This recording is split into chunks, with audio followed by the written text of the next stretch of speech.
want all my friends to find love. I want all my friends to share good things and be blessed by the light from above. I want all my friends to be hopeful, not to be slaves to a bank.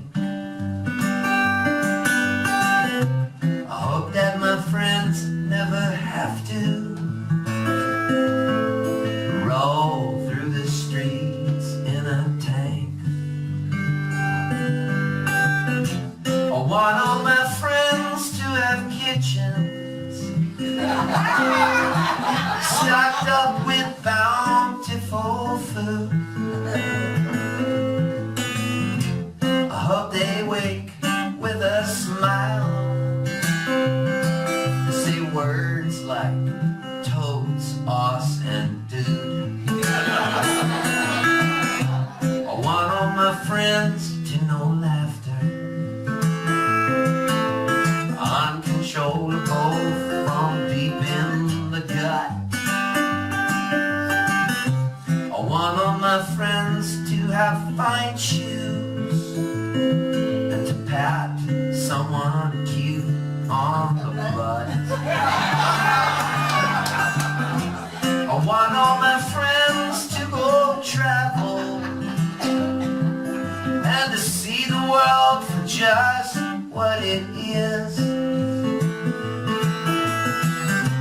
A beautiful place to inhabit, a big melting pot made of jizz. My mom wants me to change that line. A big melting pot made of bliss. I want all my friends to dance naked. And my mom also says that there's two different things. There's naked and naked. She says naked's when you're naked and naked is when you're naked and up to no good. I want all my friends to dance naked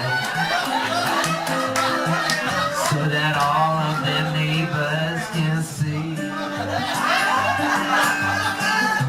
I want them all to be colorblind and to keep those skinhead racists far away from me. I want all my straight friends to love all of the gay friends I have. I'd love it if we all went to dinner, 'cause I always make my gay friends pick up the tab. Want all my friends to be healthy, and when they see kale and greens, not just to scoff. I want them to live long and prosper, and to tell cancer to just go fuck off. I want all my friends to know one thing, that one day when I'm long dead and gone, I want them to know that I love them, and that's why I wrote them this song. Because I want all my friends to be happy.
That was good singing.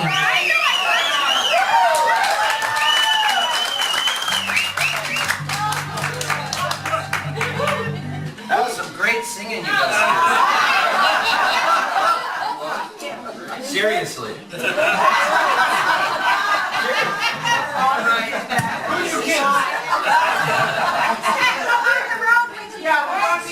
All right.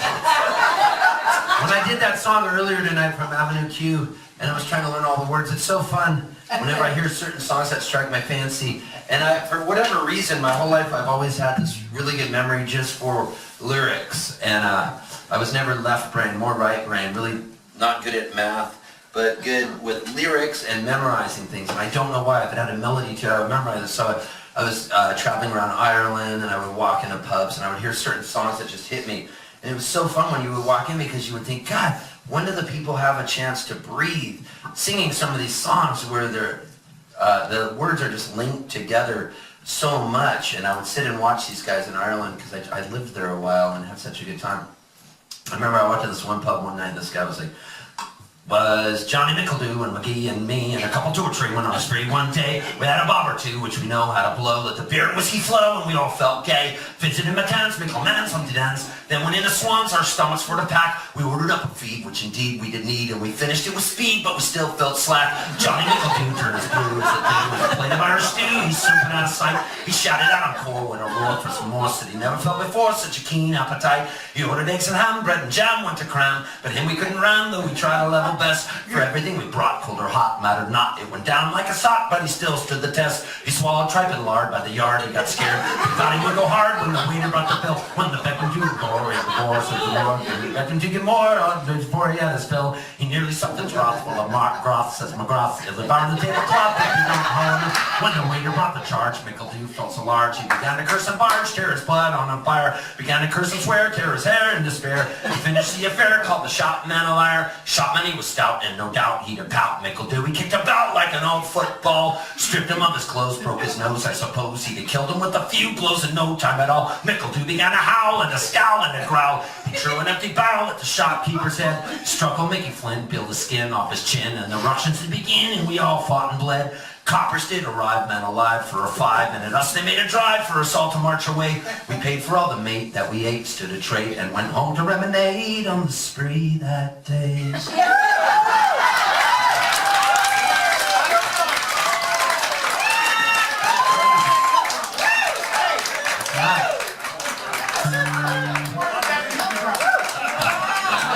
nuts, isn't it? Yeah, you are. How'd you do that? How do you do that? Every time I go home for Christmas and I see my mom and dad, they always have me play this song. They love, my mom her maiden name is Winifred McMullen, and so, and she was raised in Cape Breton, and there was a lot of good fiddle music and stuff. But she loves a lot of the, Winnie, and she loves all the old Irish songs. And so there's this one that was written so long ago, and they don't even know who wrote it. And it's written in what's called the Mixolydian scale. And it almost has this weird Middle Eastern tint to some of the notes. And it's about a widow who's just yearning for this guy who, I guess years ago was an IRA soldier in the 1800s and was trying to get Ireland free from Britain, and he dies, and she's forever pining for him, and those songs just kill me. And it's this traditional melody, and it's called She Moved Through the Fair, and I just love the song. So every time I come home at Christmas, my mom goes, "Oh, Stephen, please sing She Moved Through the Fair." So this goes out to Winifred McMullen.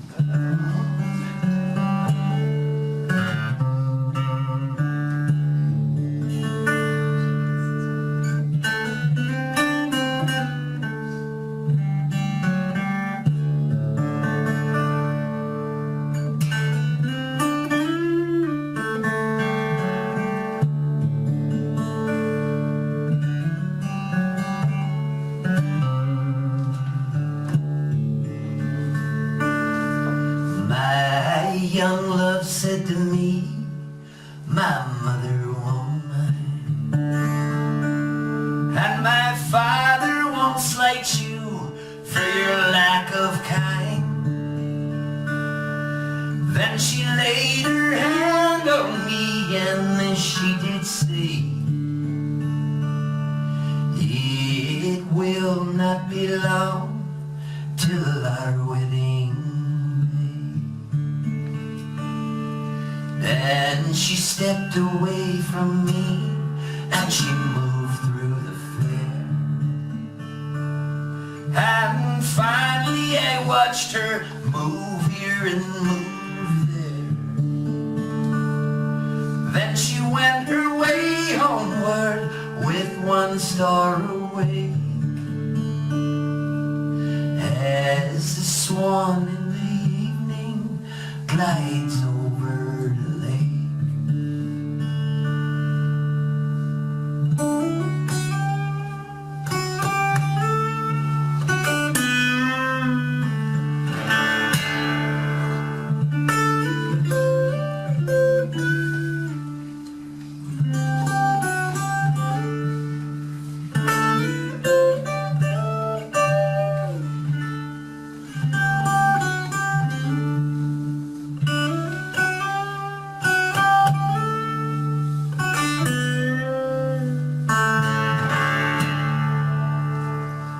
Last night I did dream that my young love came in. So softly she entered that her feet made no din. Then she laid her hand on me, and then she did say, "It will not be long, not be long, not be long till our wedding day. It will not be long till our wedding day."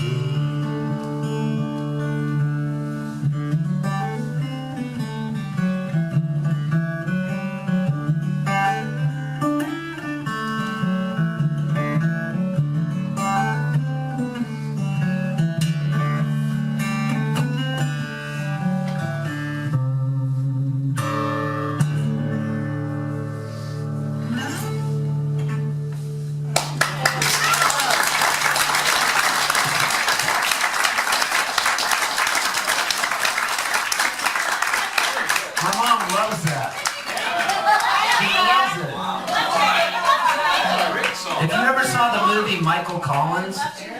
I think it was Liam Neeson in it or somebody like that. Oh. Anyways, there's a really good version of that, and Sinead O'Connor sings it, and it's got this Bodhrán drum, and it's haunting. It's just her voice with the drum. It's a beautiful version of that in there too. This is a song I made up when I was in New York City. I was in Battery Park, just sitting there, and I was watching these two guys. One was Cuban, one was American, and it was so weird, they were playing Chinese checkers. And it was a beautiful day in Battery Park. You could see the Statue of Liberty, and I was thinking about Ellis Island and all this stuff. And I watched them playing this game, and for some reason their game was going with the tempo, and they would keep playing another game. And they weren't playing chess, it was Chinese checkers. So I wrote them a song, and I called the song Chinese Checkers. It was just an instrumental. And then I went up and I told them, and I said, I wrote you guys a song. I was so excited, and in typical New York fashion, they go, we don't care. But